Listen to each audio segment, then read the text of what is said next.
Olá, pessoal. Boa tarde a todos. Boa tarde. Oi, professor, tudo bem? Desculpa o atraso aí. Boa tarde. Boa tarde, boa tarde. Vou ter que mudar minha estratégia de almoço, porque uma fila lá no bandejão, só tem esse restaurante aqui funcionando. Vou ter que começar a trazer comida de casa. Deixa eu abrir aqui.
Pessoal, eu ainda não postei os slides, tá? Eu até tinha prometido, acho que foi para a Lilian, que ia começar a postar. Mas essas primeiras aulas eu ainda estou reformulando elas, tá, Lilian? Então eu vou estar trabalhando nisso até há pouco tempo, mas as outras eu já tenho elas. Tá, tranquilo, tranquilo. Quando tiver dentro do posto, então. Então a de hoje e a de amanhã eu estava reformulando elas. Tá. Mas depois eu já tenho, daí fica mais fácil. Porque essas aulas, no outro modelo, elas, no semestre passado, foi muito adaptado ali as primeiras aulas. Que eu iniciei como professor de disciplina e nem sabia que era disciplina. Fui saber na semana. Bem bom. Bem bom. Então, as primeiras aulas eu estou dando uma ajustada para ficar melhor para todo mundo.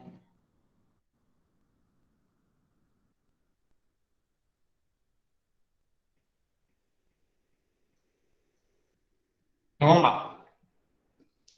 Hoje nós vamos entrar, então, na medicina propriamente dita, tá? Aí tem gente querendo entrar.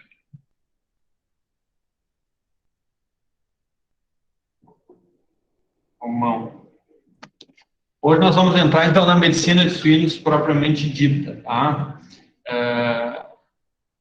Bom, é importante a gente saber alguns conceitos aí de produção, né? Vocês devem ter feito lá manejo de não ruminantes, né? Agora está tudo junto, até ruminantes e não ruminantes. Mas esses conceitos aqui são super importantes para a gente entender o que é o normal, né? Que agora a gente está com esses termos aí de normal e não normal, ou novo normal, né? Então, é super importante a gente saber o que é o normal, o que é o recomendado, o que preconiza-se, né, como normal, para a gente ver se tem alguma alteração aí ao longo do processo, né, porque na doença, né, na clínica, a gente vai... um dos sintomas aí, né, é a alteração de alguns parâmetros. Então, é por isso que é importante a gente entender essa normalidade, né? Então, de novo, a suinocultura, né, todo o sistema de produção, ele é dividido por fases, né, fases de criação. Nós vamos ter ali a primeira fase, né, que vai desde o nascimento até mais ou menos 21, alguns lugares 28 dias, né, normalmente é 21 dias. Essa é a famosa maternidade, aonde os leitõezinhos, então, eles ficam em contato com a mãe. A alimentação, ela é o leite, né, e complementada com ração inicial, ali, uma ração especial para eles, né, que tem como objetivo já ir fazendo essa transição para quando eles forem para serem desmamados, né. Então, depois, né, dos 22 aos 60 dias, nós vamos ter, então, a fase de creche, aonde eles estão, então, agrupados. Ali as fotos da direita estão mostrando bem isso, as 3 fases, né? Então, eles são separados das mães, são agrupados em lotes, né? E ali é uma fase bem crítica essa da creche, né? Uma fase que, para eles têm uma série de mudanças, né? Mudanças de ambiente, mudança de alimentação, né? O leite pela ração, uma mudança de... Normalmente, nessa hora, se recomenda vir para a creche, né? Com a mesma ração que ele estava na maternidade, tá? Para não ter uma mudança tão brusca assim, e depois vai se fazendo essa mudança de forma gradativa, né? Aglomeração com outros animais, né? E isso tudo acaba provocando uma série aí de estresse neles, né? Baixa imunidade, é uma fase bastante crítica, onde se abre portas para uma série de patologias, uma série de doenças, né? Então, essa fase de creche é uma fase onde a gente tem que ter uma atenção muito especial com eles, né? Com esses animais durante esse período aí. Também é uma fase onde a gente deseja o máximo crescimento deles, aproveitar que eles estão em crescimento, né? Então, eles têm que estar bem, porque é uma fase super importante, boa conversão alimentar também. Bom, depois dos 60 dias, então, vem a fase de crescimento e terminação, né, que dura aí mais ou menos até 150 dias, né? E aí já é a última fase, os animais já em tamanho maiores, né, são encaminhados, então, para o abate. E nessa fase, eles já estão bem mais resistentes aí à questão de patologias, né? Não é uma fase assim tão crítica, tão problemática, mas, de novo, né, eles vão estar em contato com outros animais, vão estar em grupos, né? Isso a gente tem que ter uma certa atenção aí para eles. Bom, a gestação, né, eu sempre uso essa formulazinha aqui para não esquecer, né? Da porca é de 3 meses, 3 semanas, 3 dias, e mais ou menos 3 dias, né? Podendo variar. Então, esses 3 meses, 3 semanas, 3 dias vai dar 114 dias, né? Mas pode parir com 111, pode parir com 106, né? Pode ter uma pequena variação aí, 117, né? Mas isso aqui é super importante a gente saber e acompanhar, para a gente poder, principalmente, organizar esses partos, né? Assistir esses partos e minimizar problemas clínicos nesse momento, que para a porca também é um momento bastante crítico, né? Bastante estressante também, a gente precisa estar bem atento para isso.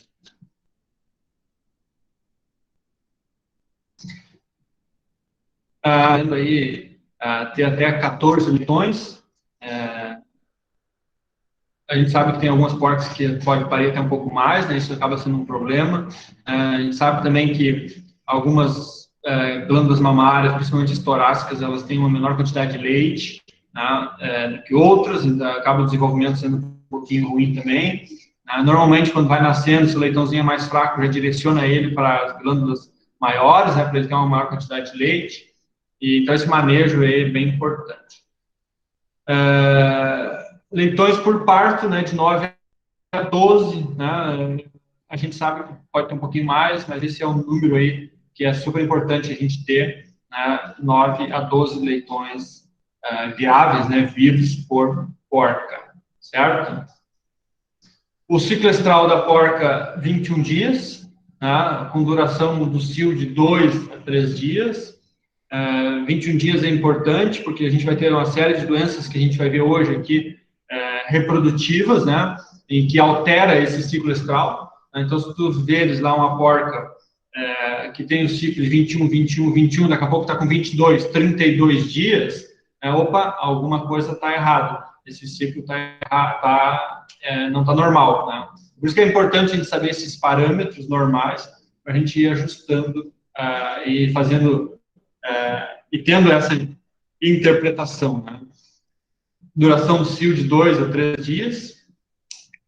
A ovulação da porca é de 20 a 36 horas após os primeiros sinais de estro, né? E a reprodução, então, das leitoas, normalmente já são expostas à reprodução, ao cachaço, com 7, 8 meses, com mais ou menos aí 130, 140 quilos. Também o recomendado é que não seja nos primeiros cios, né?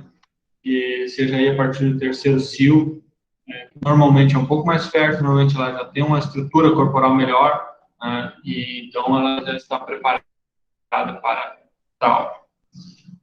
Bom, isso aqui é super importante também, a gente tem uma noção a respeito desses números, né?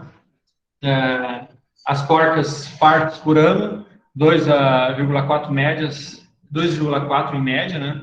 Partos por ano, é um índice interessante, que isso a gente tem que estar acompanhando, né?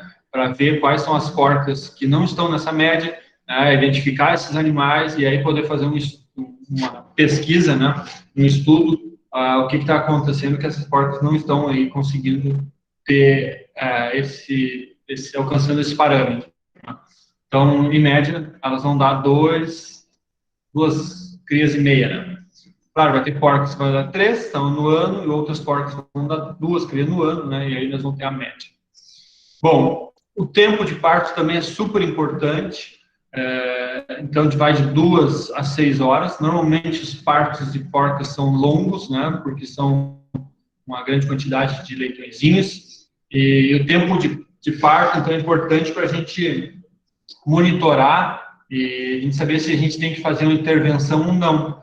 Então, se tu chega lá às 7 horas da manhã e tem uma porca lá, começa 1, 2 leitões nascidos, né? E se tu não sabe aquele histórico, aí tu não sabe quantas horas ela começou. Ela pode ter começado ali há 1 hora atrás, ou pode ter começado lá às 11 horas da noite, né? E ela já está há mais de 6 horas no processo de parto, e está precisando de uma intervenção, e tu não tem esse tempo controlado. Né?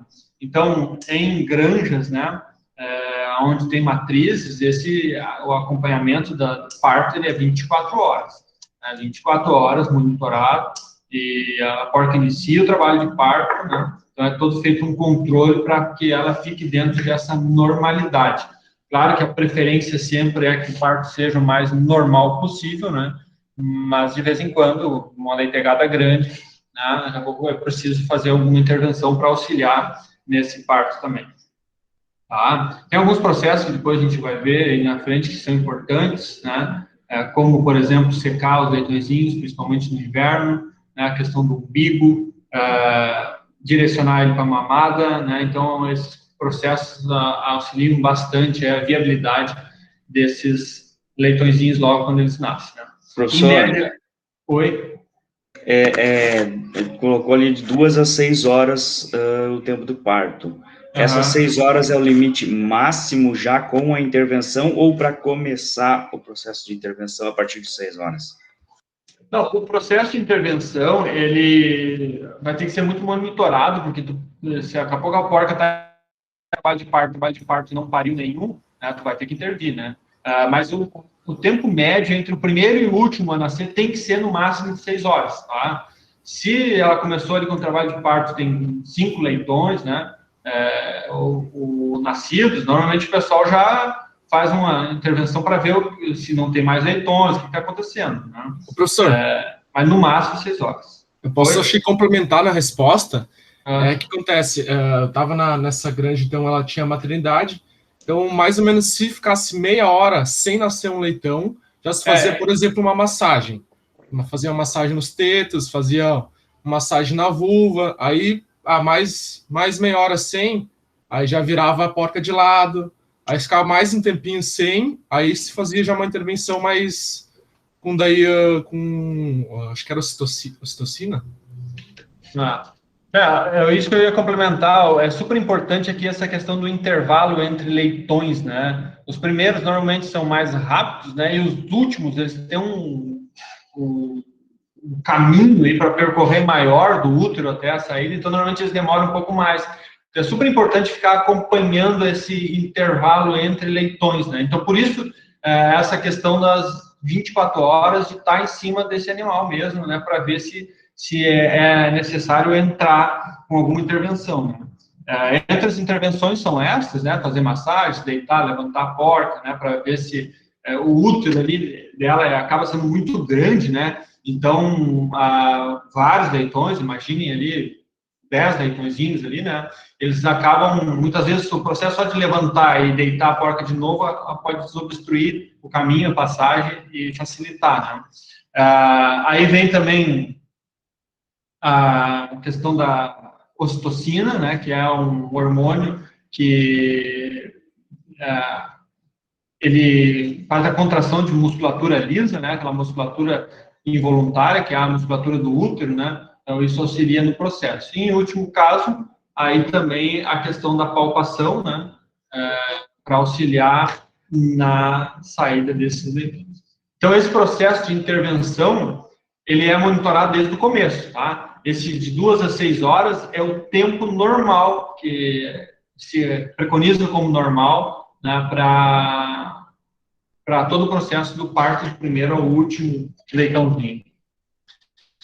O peso do leitão ao nascer de 1,2 quilos, né, podendo, muitas vezes, varia, às vezes, na mesma leitegada, né, leitõezinhos com 900 gramas, leitõezinhos com 1.300, né, às vezes pode variar. Peso do leitão no fim da maternidade, nos 21 dias, normalmente 6, até um pouquinho mais de quilos, né, nesses 21 dias. Então, chegou aos 6 quilos, passa para outra fase, para a creche. Na creche, então, em torno de 60 dias, ele vai sair com 18 a 22 quilos, né, e lá no final, então, aos 150 dias, o animal, então, vai encaminhado para abate, em torno de 100 quilos, tá? Se isso for para terminação. Se for para a matriz, né, então ela vai para a reprodução, e daí faz o outro caminho. Bom, já comentamos aqui a respeito da sala de maternidade, né, que o ideal é o sistema todos dentro e todos fora, né, então, à medida que os animais estão dentro, quando eles saem, né, deve ser feito, então, todo o processo de higienização, de limpeza e higienização, para permitir uma entrada de um novo lote. Isso é super importante porque a maternidade, ela acaba sendo um ambiente altamente contaminado, não só pelo momento do parto, mas como tem vários animais em curto espaço em curto espaço, né? É super importante essa limpeza, desinfecção aí na maternidade, né? Recomendado é fazer um vazio sanitário de 5 dias.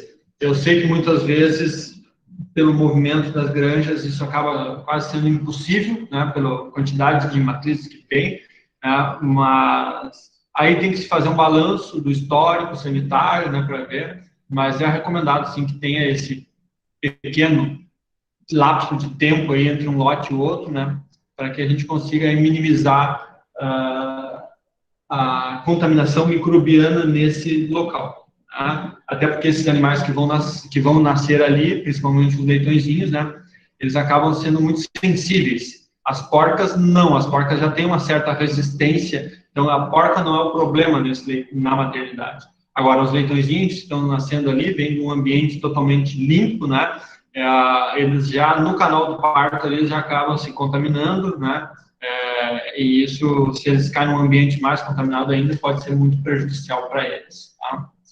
Então, é muito recomendado transferir essas fêmeas antes, né, da data prevista do parto. Por isso que é importante a gente saber o dia da cobertura, né, e aí se organizar para a data do parto, para que a gente consiga levar essa fêmea para esse ambiente antes, né, para que ela tenha uma aclimatação, um reconhecimento desse local, né, que esteja mais acostumado, pelo menos 7 dias, uma semana antes, né, para que na hora do parto, então, ela já esteja ali ambientada, né, nesse local. Temperatura da sala do parto, né, em torno de 18 graus, é o recomendado. Normalmente essas fêmeas são animais adultos, né, animais que são mais sensíveis ao calor, né, então é interessante a gente manter uma temperatura um pouco mais baixa. Já a temperatura para os leitõezinhos, né, naquele famoso escamoteador, essa sim deve ser um pouco mais alta, né, a temperatura ali para eles ficarem melhor, no conforto térmico melhor. Mas as porcas, então, elas acabam sendo muito sensíveis ao calor, muitas vezes são animais já maiores, né, são animais que têm uma temperatura tem gordura, né? E aí, então, acaba sendo um pouquinho maior. Só um pouquinho aqui, deixa eu ver.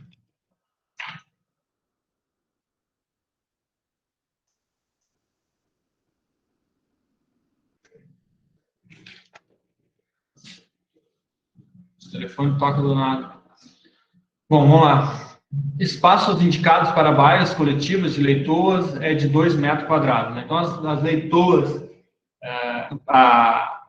que estão ali para entrar em reprodução, né, se recomenda aí até 2 metros quadrados para elas ficarem nessas baias coletivas. Bom, então ali no começo, né, é super importante os animais mamarem o colostro. Eu sempre comento, e você já deve ter escutado isso várias vezes, que o colostro ele acaba sendo a primeira vacina que o animal toma na vida, né? Então ali vai ter uma série de anticorpos produzidos pela mãe, que sai via leite, né? Na verdade não é leite, é via colostro, né? O colostro é uma coisa, o leite é outra. Então o colostro vai ter essas imunoglobulinas, vai ter essa proteção, né? E todo o organismo animal está já previamente preparado para fazer essa absorção, e aí ele já começa a ter essa imunidade, né, através, então, do colostro. É super importante nas primeiras horas a mamada. Então, tem que acompanhar, ver se os leitõezinhos nasceram viáveis, né, e mais do que nasceram viáveis, se eles realmente estão mamando. Então, essas primeiras mamadas são super importantes. Taxa de reposição de leitoas é em torno de 35% a 45% do plantel, então é uma taxa alta. Então, tem uma troca muito grande de leitoas, né? Sai as fêmeas mais velhas, as fêmeas de descartes, né? Então, normalmente essas leitoas duram aí em torno de 3 anos em produção e reprodução, né? Esse é o tempo, mais ou menos.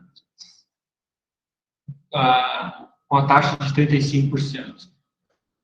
Bom, inseminação artificial, se recomenda um macho para 200 fêmeas, lotes aí o mais homogêneos possíveis, né? Na inseminação, quando tu trabalha com inseminação, tu acaba usando mais alguns machos, né? E isso promove essa homogeneidade, né? Quando tu tem cachaços, dificilmente tu consegue padronizar todos os cachaços, né? Então a inseminação acaba tendo essa oportunidade. Mas o mais importante aqui para a medicina é que a inseminação ela acaba sendo um pouco mais segura, né? Em termos sanitários, porque tu vai ter um animal em vez de vários animais, né? Então, esse um animal tu pode ter um cuidado muito maior com ele e utilizar ele. É claro que se tu errar com esse animal em termos de sanidade, né, tu vai estar transmitindo mais doenças também, tá? A inseminação normalmente ocorre semi-fresco ou refrigerado. Bom, fazendo essa breve introdução aí, né, que é super importante, principalmente focado para essa parte da reprodução, a gente entender esses parâmetros, né, e aí a gente começar a ver agora na medicina os problemas. E esse conhecimento dos parâmetros é importante para a gente ver se está dentro, está fora, está no parâmetro ou não.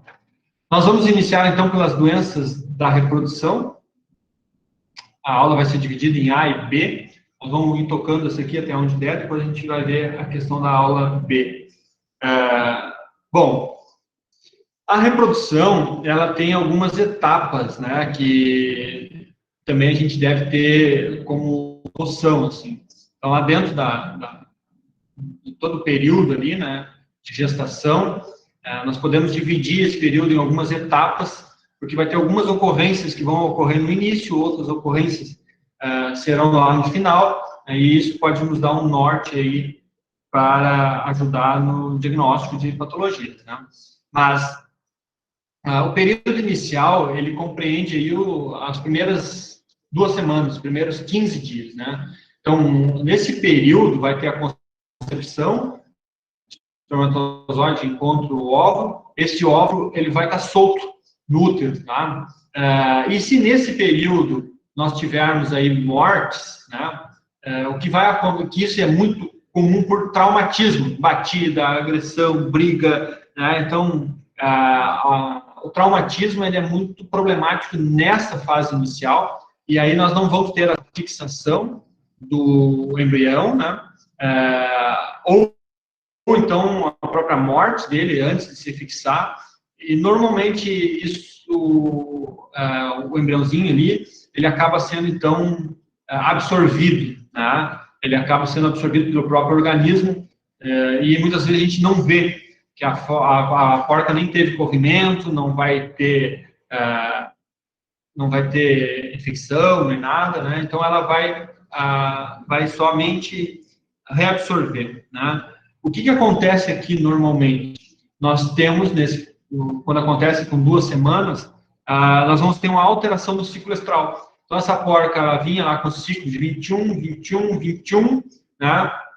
Aí ela ficou prenhe por 1 semana, por exemplo, né? Absorveu, daqui a pouco ela entra no cio, com 32, 35 dias, né? Então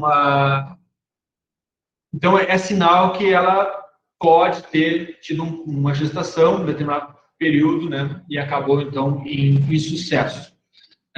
Por isso que é importante a gente saber o normal, né? Períodos embrionários. Bom, então essa é a fase inicial, né, depois vem a parte do embrião, de 14 a 35 dias, né. Aqui nós podemos ter problemas de deformação do embrião, né, ação de algum micro-organismo infeccioso, né, que pode, então, ocorrer a morte. Aqui, nesse período de 14 a 35, nós podemos ter uma reabsorção, né, desses embriõezinhos, e aí também, de novo, nós vamos ter uma alteração de ciclo, né, bem grande, bem significativa, ou então o próprio aborto, né, porque aqui os embriõezinhos já estão um pouco maior, essa porca pode abortar e a gente vai ver um corrimento diferente na porca, né. Normalmente o corrimento do cio é um corrimento mucoso, bem transparente, né? Aqui a gente já pode ter alguma coisa de infecção, né? A gente pode ter alguma coisa mais amarelada, purulenta, alguma coisa com sangue, né? Então a gente tem que ficar atento nisso também. Bom, acima de 35 dias, até o final da gestação, é o período chamado período fetal, né? E nessa formação aqui, a partir dos 35 dias, então nós já vamos ter aqui a formação de tecido ósseo, tá? E os tecidos ósseos, né, eles vão ter uma dificuldade maior de reabsorção, né? Então, normalmente, nós vamos ter aborto nesse período acima de 35 dias.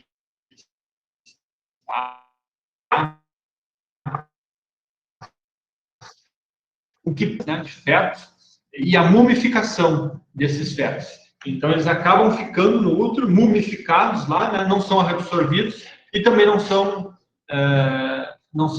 abortados, né? Então, isso também a gente tem que ficar monitorando, né? A porca, daqui a pouco, passou dos 114 dias, né, segue lá barriguda, né, daqui a pouco ela pode estar com aborto e feto mumificado. E muitas vezes acontece de ela parir aos 114 dias, né, e ter alguns leitõezinhos mumificados. Os natimortos, né, mumificados, tá? Então, o que são os natimortos, na verdade? O natimorto é aquele que nasce e morre, né? Ou que nasce morto, mas o aborto é antes, né? Então, isso também tem que ficar atento e monitorar, porque nós vamos ter algumas patologias que vão causar fetos mumificados, né? Algumas vão causar abortos mais tardios, né? E outras patologias vão causar abortos ou reabsorção embrionários mais cedo, tá? Então, a reprodução é super importante a gente ter o gerenciamento de alguns indicadores para a gente ver se está dentro do normal ou não. Então, conforme eu falei antes ali, né, os retornos regulares do cio, né? O cio está entre 18 e 24, a média é 21, né? Se está dentro desse período, ok, isso é normal. Agora, se está fora disso, alguma coisa tem, né? Muita atenção para o traumatismo, em qualquer fase da gestação da porca, o traumatismo é importante, tá? Desde a fase inicial, onde o leitãozinho está ali querendo se fixar no útero e daqui a pouco, com o traumatismo, ele não se consegue fixar e ele vai morrer. né, porque o útero é que vai dar essa alimentação, essa conexão com o útero é super importante, né, que é ali onde ele vai ter a troca de nutrientes, isso é fundamental para ele. Então, o traumatismo, onde tu tem esse rompimento, tu vai ter a morte desses leitões, porque tu não vai ter a nutrição que é indicada para eles, né? Então, muito cuidado com a fêmea gestante em todas as fases, tá? Outro cuidado também é a ausência de espermatozoides viáveis, né? Então, é super interessante, na hora da reprodução, fazer uma avaliação, né, do microscópio da viabilidade desses espermatozoides, se tem, se estão viáveis, né? Outro ponto é a ausência de cio, né? Então, a fêmea acaba não mostrando cio, né? Isso não é tão comum. Por quê, pessoal? Porque é mais ligado à baixa nutrição, tá? Normalmente, essas quarks são bem nutridas, né? O que pode acontecer daí são ovários pouco ativos, né? Ovário com cisto ovariano, né? Então, um ovário que ele não consegue se romper, né, o folículo, né, e então ele não consegue entrar no cio. Isso é super importante, tem que estar monitorando, e daqui a pouco uma intervenção é importante para romper esse ovário e ela começar a citar de forma natural, né? E a nutrição deficiente, que é o que eu comentei antes, né, é muito importante, é um fator muito importante para a ausência de cio, né? Retornos tardios, daí estão os retornos com mais de 25 dias, né? Normalmente isso está ligado à questão de infecções uterinas, tá? Que seria aquelas mortes mais tardias, né? E muito provavelmente causado por micro-organismos que chegaram até lá e fizeram causar a morte desses leitões, tá? Fêmeas vazias na data do parto, né? Fêmeas que não parem. Um exemplo aqui é a parvovirose, né? Acaba tendo essa reabsorção e na hora do parto elas acabam não parindo, certo? Professor. Oi. Essas fêmeas com ausência de cio, elas vão para abate ou tem como corrigir? Oi. O fator nutricional dá para corrigir, sem problema. Mas normalmente as fêmeas, se tu dá condição para ela, né, e umas entram em cio e outras não, já é um critério de seleção de mandar elas, encaminhá-la para o abate, né? Ou seja, não utilizar ela para a reprodução, porque pode estar passando essa genética aí dela, né? Então, se tu tem um manejo lá redondinho, né, manejo igual para todo mundo, né, uma nutrição adequada, e ela não entra em cio,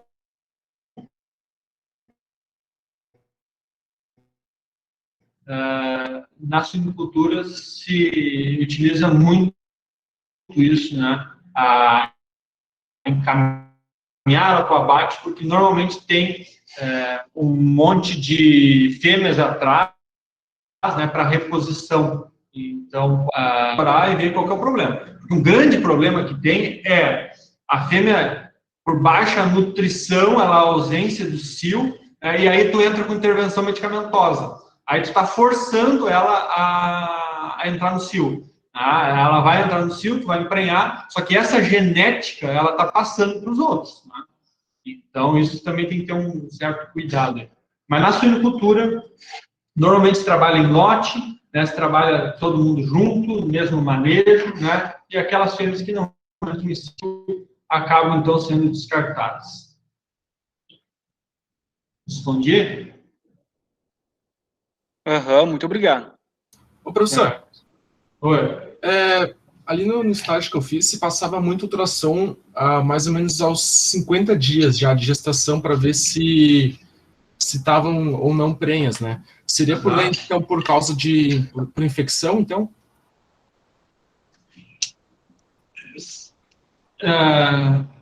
É mais para o manejo, para ver se estão prenhas, se tiveram algum aborto, né, para ir monitorando isso. E também para organizar o ciclo de produção, né? Porque a fêmea prenha, ela vai ter uma alimentação, a não prenha vai ter outra alimentação, né? Vai ter um manejo, Então, essa ultrassom aí no meio da gestação, ele é super importante para essa tomada de decisão para qual caminho que ela vai, né? Mas aqui a gente vai ver agora que essas não prenhas, né, se tiver um número muito grande, aí a gente tem que abrir o olho para patologias, né? Porque o grande problema aqui são as patologias, que é o que a gente vai trabalhar mais, né? Não o manejo. Né? Então, se começa a aparecer, tu inseminou a porca uma, duas, né? Ou tu inseminou várias porcas, e lá na hora do ultrassom, um número significativo aparece vazio, né? Provavelmente ela tem abortado, ou o teu processo de inseminação lá está ruim, tá? Também pode ser. Então, é super importante essa tomada de decisão aí no meio, porque tu antecipa muita coisa. Né? Se tu deixar para quando parir, né, pode chegar lá nos 114 dias, né, tu perdeu muito tempo. Já perdeu aí 50 dias nessa jornada, né? Então, quanto mais cedo tu antecipar e saber que ela realmente está prenha, né, favorece esse manejo. Tá? Uma outra coisa também, pessoal, não se recomenda fazer muito cedo, porque existe um percentual bem normal de abortos, né, naturais, espontâneos, né? Então, se a gente fizer muito cedo, isso até vale para mulheres aí também, né? Se recomenda-se sempre que a mulher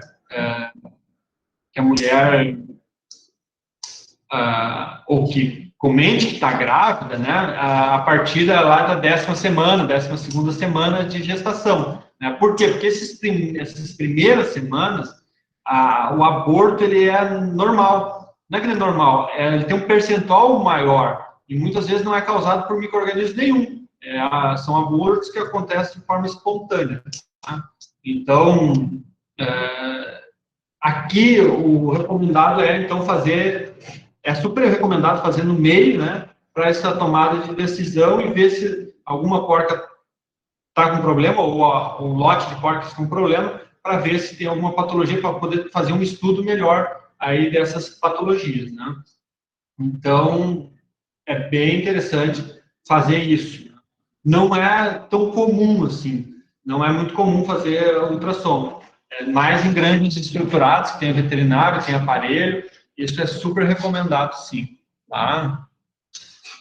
Bom, as causas de falhas reprodutivas, aqui eu vou comentar algumas, tá? Nós vamos ver elas todas depois, com calmas. Mas, por exemplo, abortos, né? Pode estar relacionado à leptospirose, ao GESC, brucelose, né? E essa síndrome reprodutiva respiratória dos suínos, que é essa sigla em inglês, tá? Então, os natimortos, né? Natimortos. Leptospirose pode ocorrer muito, né? Nasceu já os animais mortos, então tem que ficar atento para isso, ao GESC também, e essa outra síndrome também. Então, olha aqui, a brucelose, ela causa mais aborto. A brucelose dificilmente vai causar natimorto, né? Já as outras, ele pode causar aborto e natimorto. Né? Fetos mumificados. Aí tem que abrir o olho, né, para parvovirose, enterovírus, algésico, né, leptospirose, também síndrome reprodutiva respiratória. Também número de leões, né, então ela tem 4, 5, parvovírus e enterovírus. Nós vamos ver isso mais na frente depois também, tá? Não se preocupem agora. Descargas vulvares, né? Normalmente ligada a bactérias, tá? Que contaminam ali a região e pode causar abortos, né? E aí a gente vai ter essas descargas vulvares, né?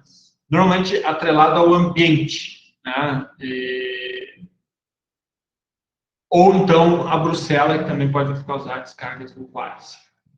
Bom, as doenças da reprodução, elas são divididas em grupos, né? Mas esses grupos aqui, pessoal, é somente para a gente estudar e entender de forma didática aqui, tá? Porque lá no dia a dia, nós podemos ter problemas respiratórios mais do que um. Isso até uma vez eu fui num frigorífico, lá em Encantado, e nós estávamos lá discutindo algumas patologias e estava ocorrendo no frigorífico,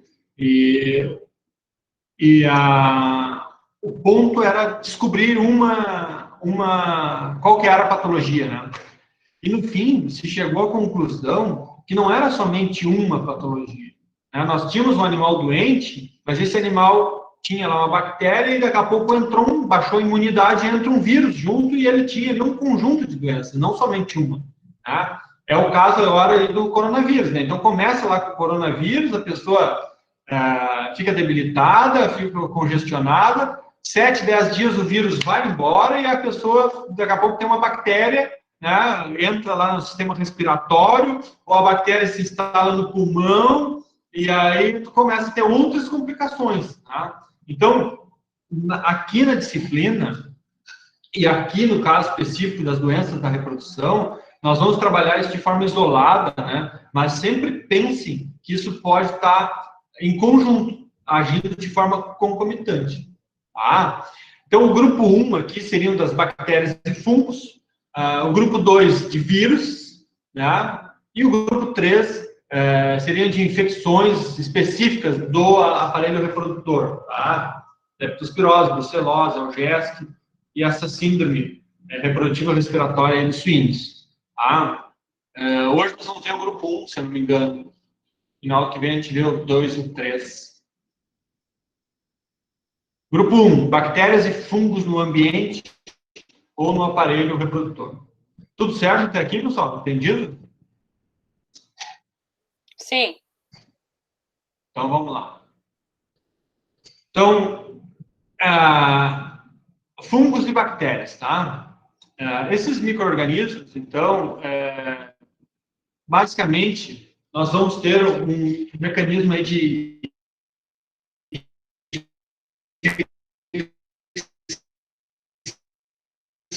mais ou menos, eles têm ação de infecção, tá?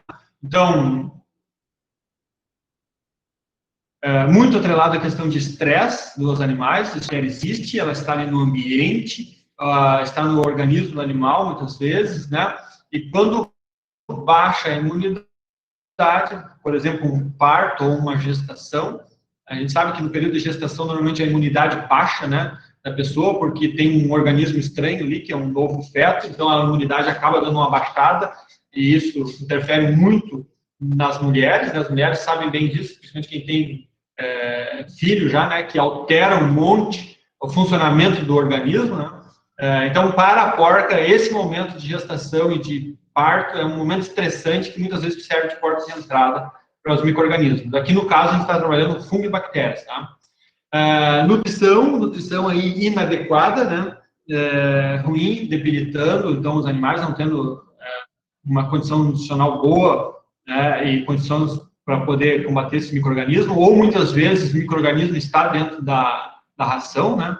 Um ambiente inadequado, um ambiente daqui a pouco muito quente, muito úmido, né? A proliferação de micro-organismos maior ainda, né? Um ambiente inadequado, animal estressado, com estresse térmico, né?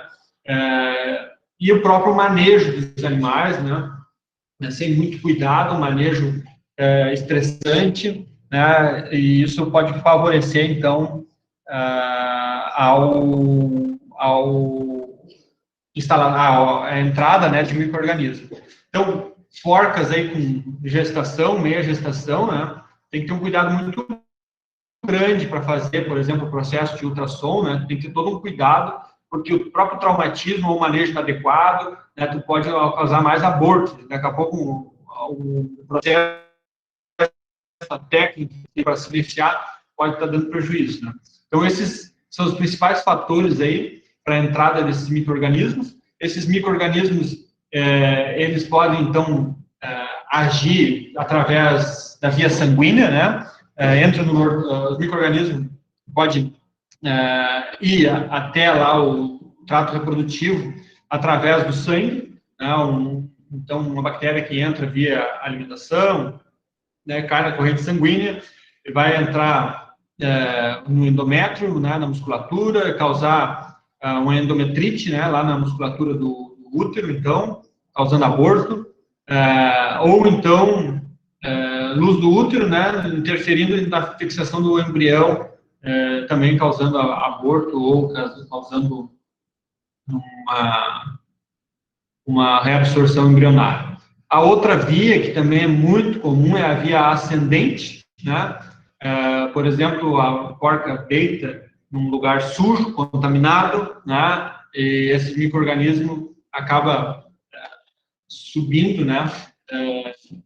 Ou nas coberturas, né? Um cachaço que está contaminado, está com bactéria, com alguma bactéria, algum fungo, na hora da cobertura ou na hora da inseminação, por exemplo, uma inseminação não muito adequada, né?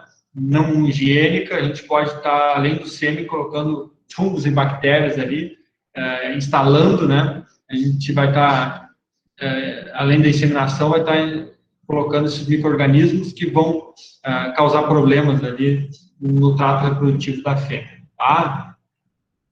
Então, causas de descargas vulvares, tem que ficar atento para a cobertura de mais de um cachaço. Então, às vezes, o pessoal coloca um cachaço, por segurança, coloca outro, porque se um não der, o outro vai dar. E, às vezes, esse excesso de micro-organismos, que os cachaços também estão no ambiente sujo, né? Eles acabam, né, tendo uma certa contaminação, e quando tem mais que um, normalmente a gente vai ter descargas vulvares.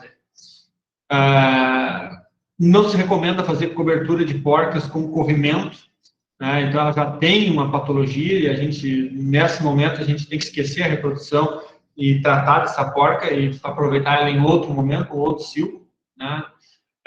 Uso de pipetas de inseminação contaminada, que é um grande problema nas granjas. A gente sabe o quanto que as granjas estão sujas, contaminadas, né? E às vezes o pessoal insemina, joga aquilo ali no chão ou em cima de umas bancadas sujas, né? Não fecha ali o pacote, né? Aquelas pipetas acabam empoeirando, sujando e depois se utiliza em outros animais. Esses cuidados simples de higiene aí é super importante. Porque isso minimiza bastante problema lá na frente, tá?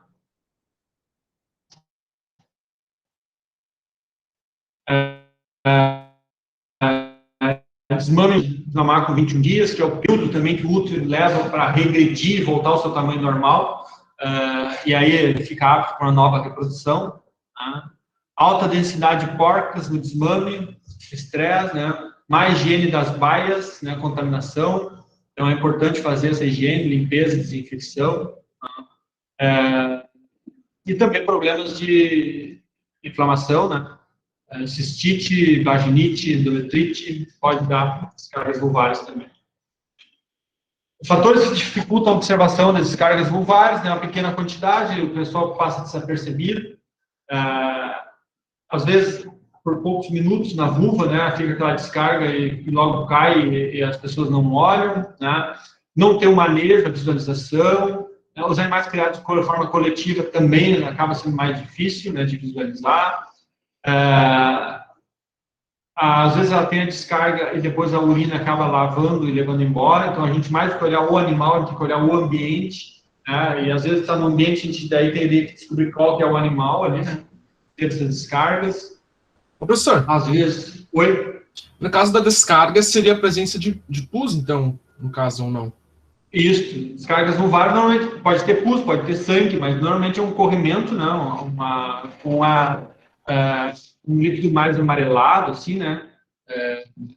E aí, normalmente, o mais comum é pus, né? Mas a diferença aí que a gente tem que ter é aquele muco cristalino, que é normal, né, quando a porca está no cio, esse é o normal, né? Fora isso, em outros períodos, qualquer descarga vulvar, em outro período, a gente tem que abrir o olho, tá?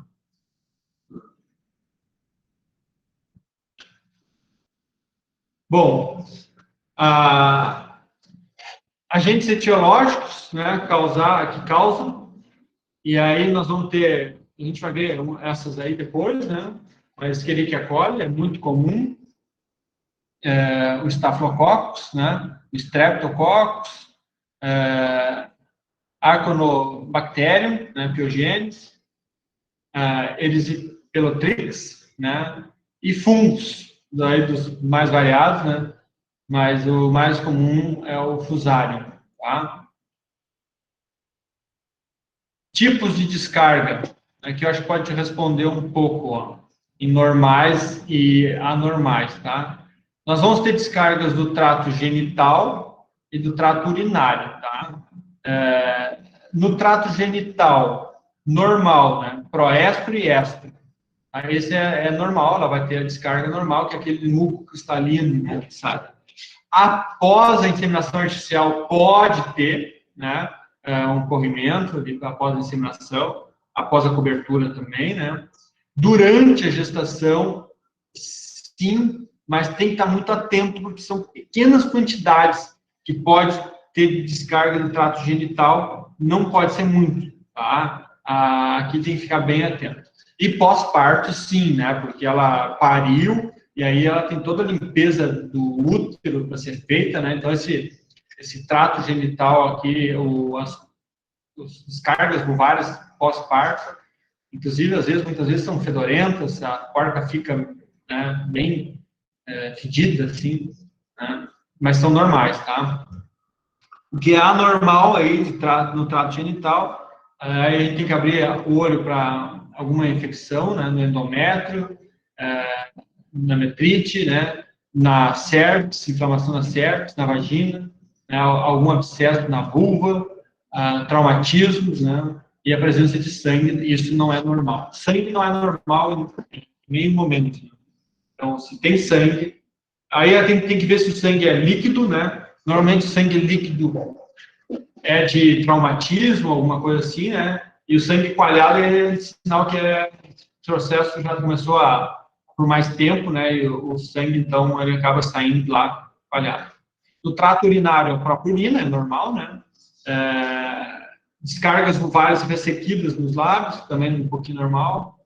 E vulvas e adjacência, né? Agora, anormal, descarga vulvar mucoide, né, na urina, hemorrágica, purulenta, né, também não é normal. Então, descarte de porcas que não prenha, mas com descarga vulvar, né?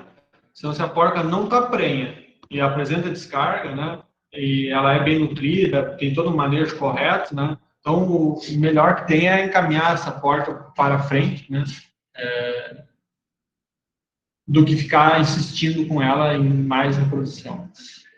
O uso de um macho para cada fêmea, né? Então é recomendado. Fêmeas com idade máxima de até 7 partos, né? Mais do que isso, a gente começa a ter problema de fêmea muito velha, aí aborto também, né? Muito corrimento. Cachaços jovens para leitoas, né? E isso aqui é super importante, porque muitas vezes as porcas mais velhas não aceitam os cachacinhos novinhos, né? Então, recomendado. E até por questão de sanidade, porque os dois são jovens, então não aí se utiliza nesses animais jovens, né? Se tu começa a cruzar com porcas mais velhas, vão ter um monte de doenças, né? E isso acaba sendo um problema. Desinfecção das baias. E também é muito utilizado esse antibiótico, né, o oxitetraciclina, na ração das porcas para o tratamento, né, de bactérias que possam estar correndo aí nessa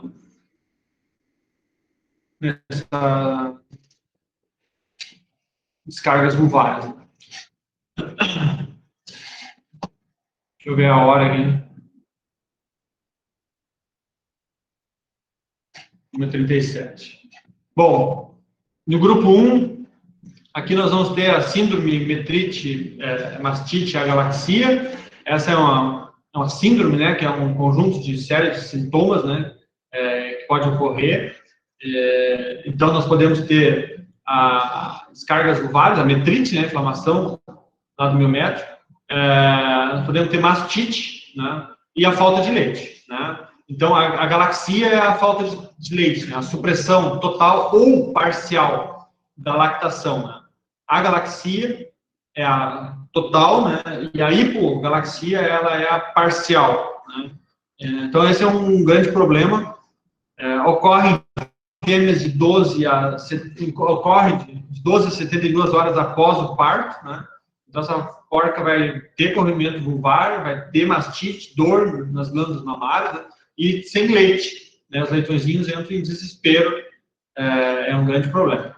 Então, essa síndrome, ela é muito comum pelo Escherichia coli na maternidade, né? Então, maternidade muito suja, muito contaminada, aí vai ter essa Escherichia coli pode entrar por via ascendente, né? A porca deita e se encosta num lugar ruim, ou às vezes, isso aqui acontece muito na maternidade, o cara que está lá para cuidar na hora do parto, né? Nasce um, nasce dois, ele pega o braço dele sujo, enfia na vagina da vaca, da porca, para auxiliar no parto, né? E nesse momento ele está levando Escherichia coli, que ela vai se instalar lá no útero, vai causar metrite, vai causar mastite, vai baixa produção de leite, e aí nós temos um grande problema na maternidade, né? Então, à medida que entra essa Escherichia coli, né, muito comum pela falta de higiene, né, nós vamos ter infecção e vai depender de onde ela vai.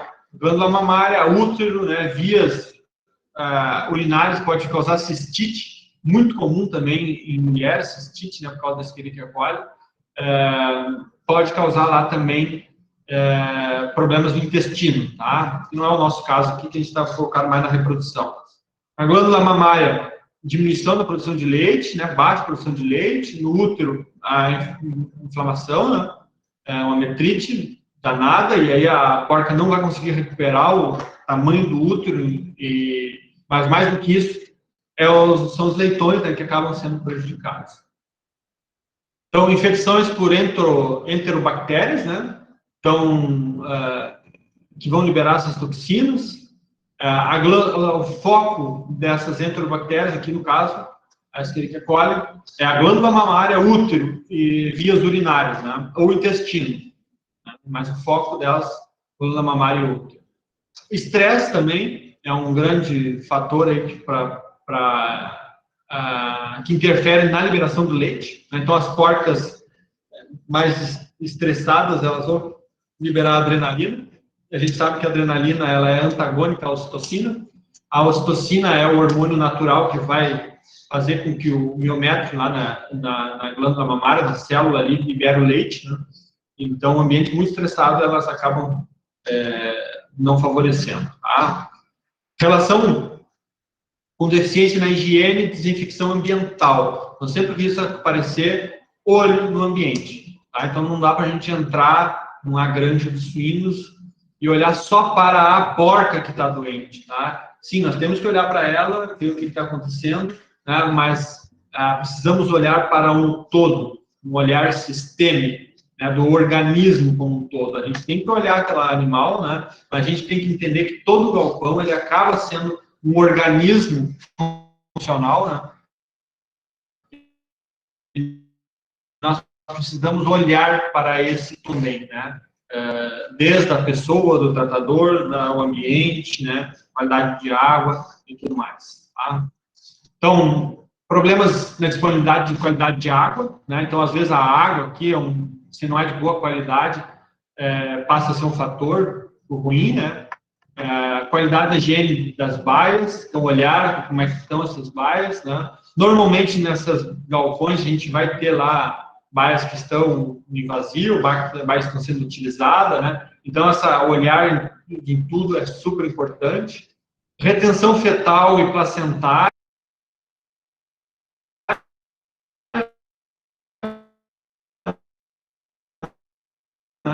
Então, tratar bem, né? Dar uma pequena ajuda para tirar essa placenta e descartar esses restos placentários de forma correta, né? Deficiência, não deixar ali para os animais se contaminarem. Deficiência no manejo alimentar, então, porcas subnutridas, ou às vezes porcas muito bem nutridas, muito gordas, obesas, né? Vão se cansar mais na hora do parto, eles vão, pode ter o canal do parto ali mais estreito também por causa da gordura, isso é um grande problema. Distocia em partos, né? Então, a gente vai ter que ajudar esse parto. E recomendado, então, é o uso de luvas, né? A limpeza da região. Então, isso, parto distóxico, muitas vezes pode levar a outras complicações. E E essas intervenções aí, então,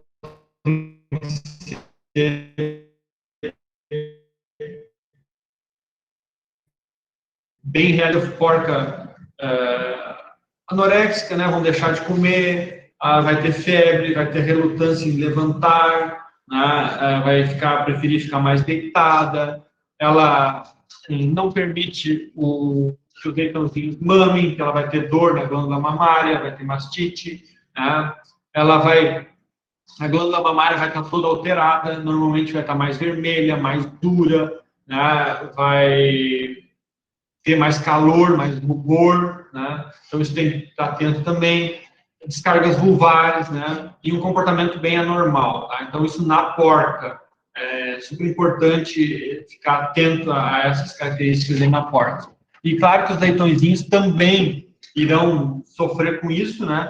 Eles não vão estar mamando como deveriam, eles vão estar mais famintos e com isso eles vão ficar mais agitados, eles vão gritar mais, né? Vão ficar mais próximo à porca, porque normalmente eles mamam e vão deitar, né? Vão descansar, então, eles vão estar por mais tempo na volta da porca,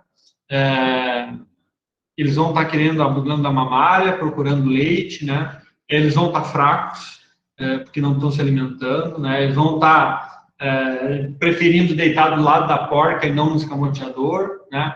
Isso aqui é outra coisa importante.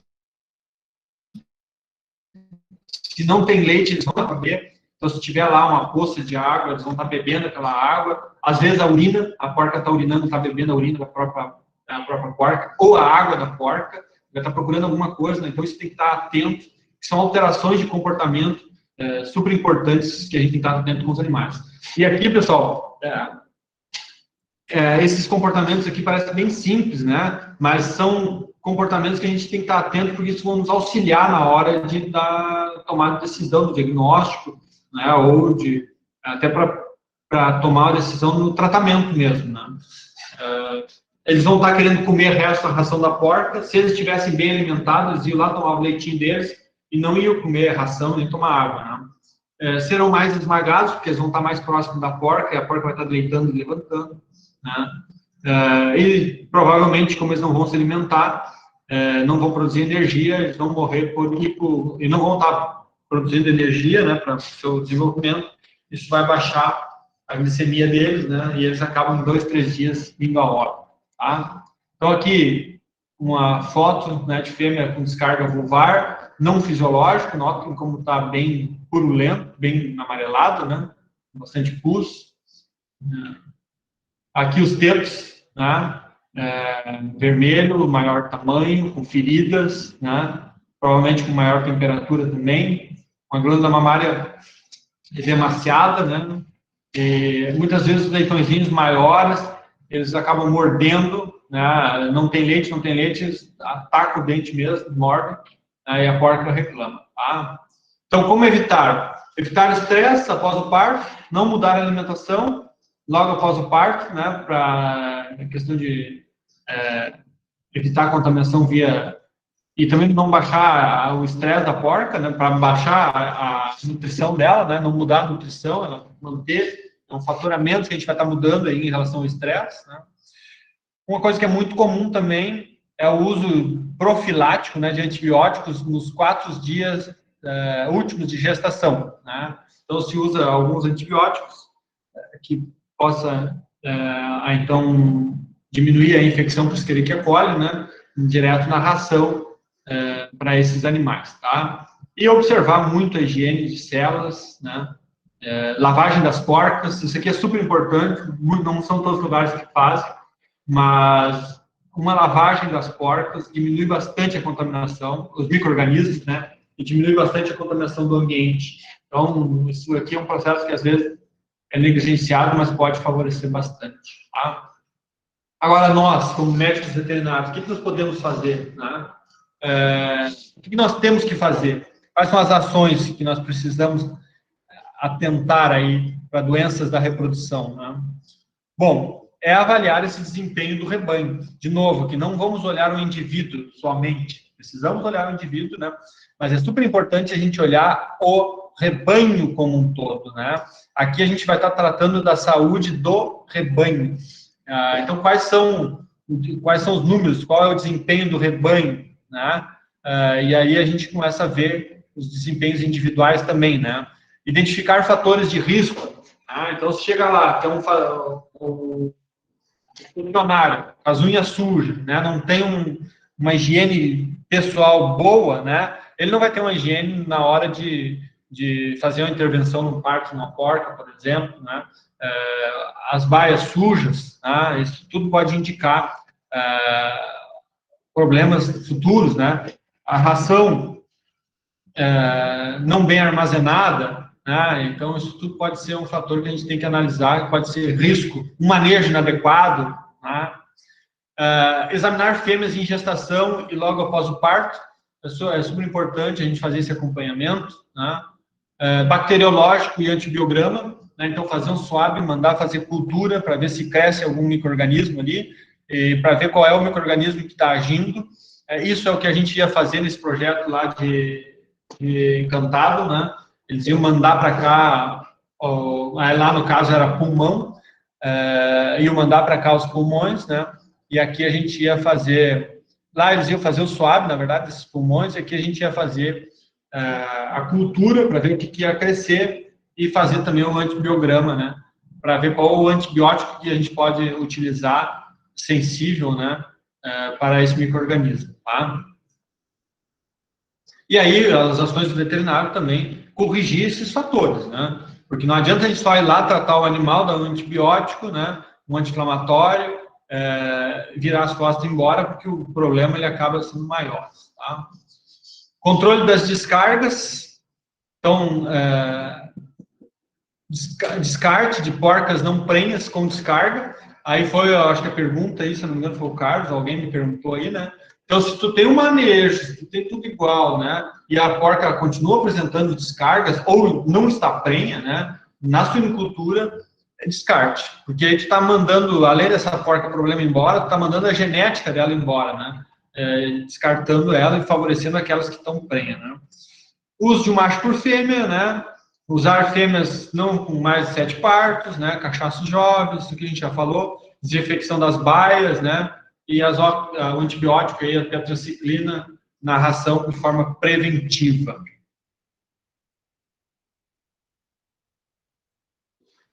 Grupo 2. Deixa eu ver.